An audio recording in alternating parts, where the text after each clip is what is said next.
Wir leben in einer Welt der Lügen. In einer Welt, in der schlechte Nachrichten nicht mehr berichtet, sondern konstruiert werden. In der Schwarzmalerei kein Fehler mehr ist, sondern ein Geschäftsmodell.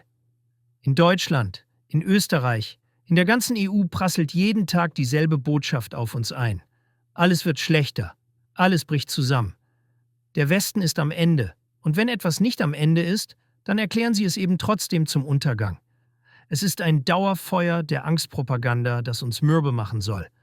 Denn Menschen in Angst sind leichter zu lenken. Und in dieser Atmosphäre ist es für die Eliten essentiell, dass du gar nicht mehr auf die Idee kommst, dass irgendwo etwas gut funktionieren könnte. Schon gar nicht ein Land, das es gewagt hat, sich von Brüssel zu lösen. Großbritannien muss in diesem Narrativ scheitern. Es darf gar nicht anders sein. Alles andere würde die EU-Fiktion zerstören. Deshalb wurden wir jahrelang mit denselben Schlagzeilen gefüttert.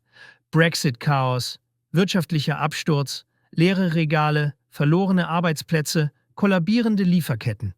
Die Geschichte wurde so oft erzählt, dass sie zur Wahrheit wurde, zumindest im Kopf. Und während du all das hörst, diese Lügen, diese künstliche Schwarzmalerei, diese Propaganda des Niedergangs, musst du dir eine einzige Frage stellen. Wenn es Länder gibt, die sich aus diesem europäischen Sumpf herausgehalten haben, wie leben sie heute? Die Antwort ist einfach. Besser, viel besser.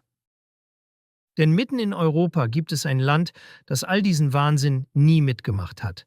Ein Land, das nie der EU beitrat, nie seine Souveränität abgab, nie seinen Wohlstand in eine Brüsseler Umverteilungsmaschine gepumpt hat. Ein Land, das seit Jahrhunderten beweist, dass Freiheit, Sicherheit, Wohlstand und Stabilität möglich sind, wenn man sich weigert, in die gleichen Fallen zu laufen wie der Rest Europas.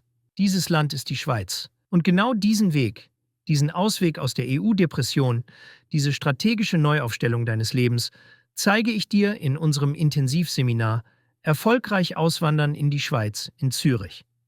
Dort bekommst du den vollständigen Fahrplan.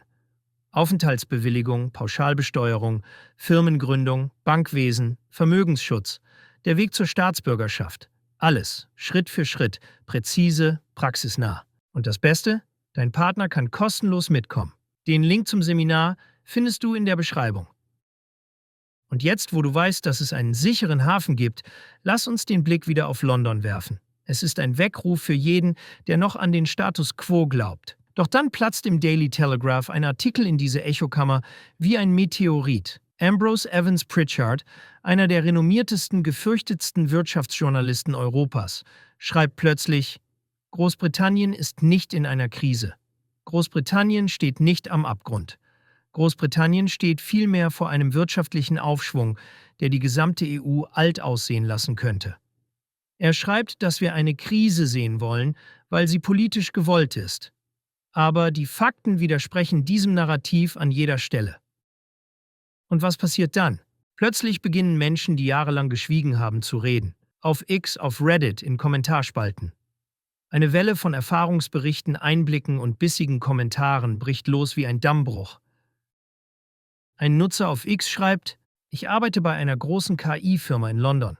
Seit dem Brexit haben wir jedes Jahr expandiert. Jeder sagt uns, wir müssten pleite sein, aber wir stellen Mitarbeiter aus der ganzen Welt ein. Ich kenne niemanden, der zurück in die EU will. Ein anderer schreibt: Ich komme aus Manchester.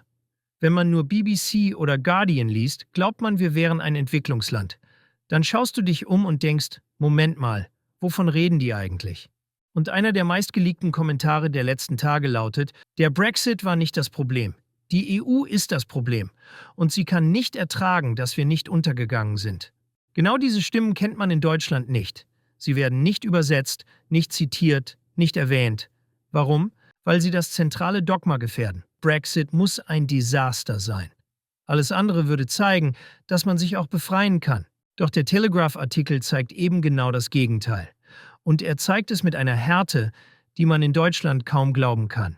Evans Pritchard spricht über die KI-Revolution. Er beschreibt ein Großbritannien, das nicht kollabiert, sondern explodiert, im positiven Sinne. Die britische Regierung hat sich mit den USA zu einer tiefen technologischen Allianz zusammengeschlossen. Nvidia-Chef Jensen Huang nennt das Land einen der zukünftigen KI-Kernreaktoren der Welt. Und während Deutschland diskutiert, ob ChatGPT vielleicht rassistisch sein könnte, während Brüssel darüber streitet, welche Risiken KI für die Bürger birgt und wie viele neue Behörden geschaffen werden müssen, machen die Briten das, was früher typisch deutsche Tugenden waren. Sie arbeiten pragmatisch. Sie innovieren. Sie ziehen Talente an. Ein Entwickler auf Reddit bringt es perfekt auf den Punkt. Ich bin aus Amsterdam nach London gezogen, weil ich in der EU jedes Mal in eine Wand aus Bürokratie gelaufen bin.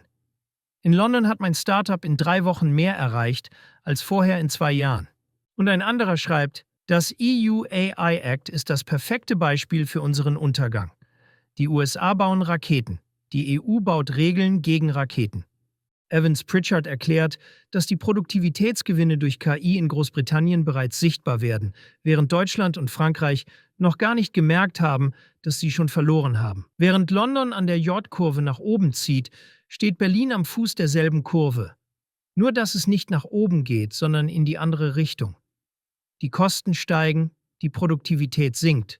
Und jede Innovation wird erst einmal in einen regulatorischen Würgegriff gelegt, bis sie tot ist. Dann kommt Evans Pritchard zur Energiefrage.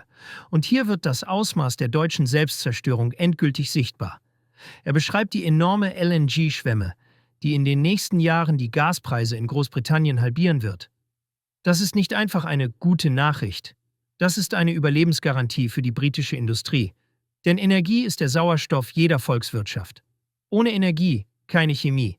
Keine Metallverarbeitung, keine Glasproduktion, keine Maschinenbauindustrie. Und während Großbritannien sich mit neuen LNG-Terminals, neuen Lieferketten und pragmatischer Politik aus dem Würgegriff der Energiekrise befreit, läuft Deutschland in die Selbstvernichtung.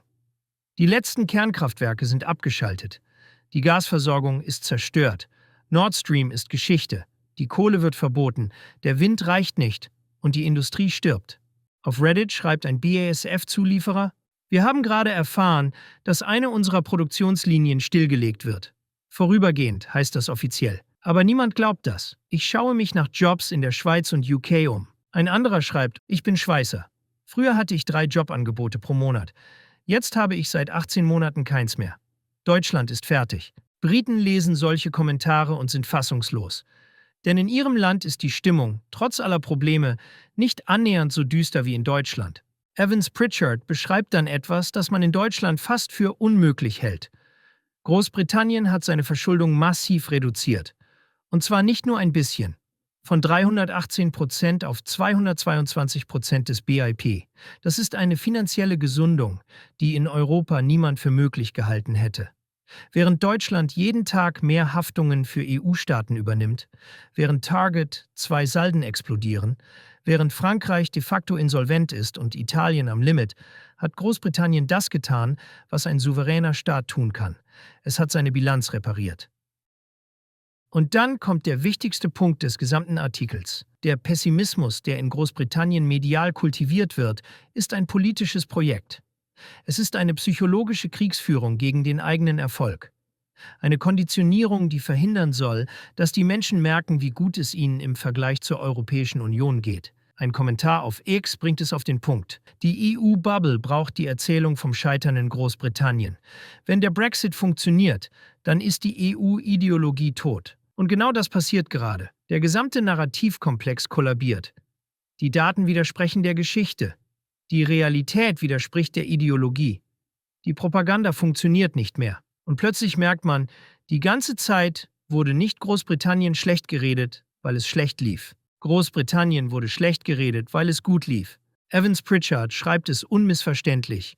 Wer behauptet, Großbritannien stehe vor einem Niedergang, hat seit Monaten keine Wirtschaftsstatistik mehr gelesen. Und das ist der Punkt, an dem der Artikel von einer Analyse zu einem politischen Sprengsatz wird.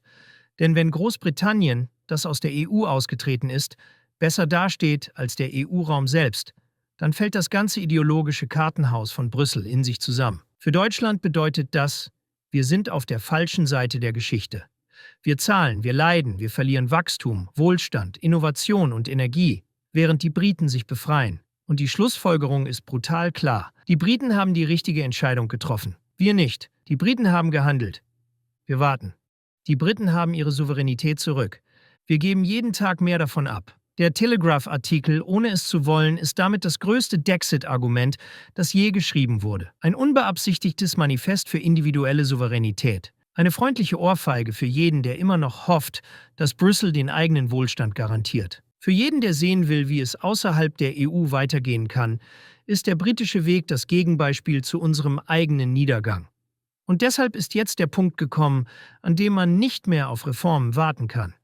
Nicht mehr hoffen kann, dass Berlin plötzlich intelligent wird. Man muss das System verlassen, bevor es einen mit hinunterzieht. Rette dich selbst. Rette dein Kapital. Rette deine Zukunft. Denn wenn selbst der Brexit nicht die Katastrophe war, die man uns versprochen hat, dann ist die EU die Katastrophe, die man uns verschweigt. Bist du Unternehmer, Freiberufler oder Investor? Zieht es dich schon lange ins Ausland? Mach heute den ersten konkreten Schritt in eine Zukunft mit mehr Geld und mehr Freiheit. Buche ein Beratungsgespräch mit Sebastian und seinen Kollegen. Unsere Kanzlei unterstützt Mandanten wie dich dabei, deine Steuerlast legal zu reduzieren, Vermögen aufzubauen und zu schützen und deine persönliche Freiheit zu maximieren. Profitiere jetzt von unserem Fachwissen und unserem Netzwerk. Gehe zu mandatierung.com und werde Mandant unserer Kanzlei.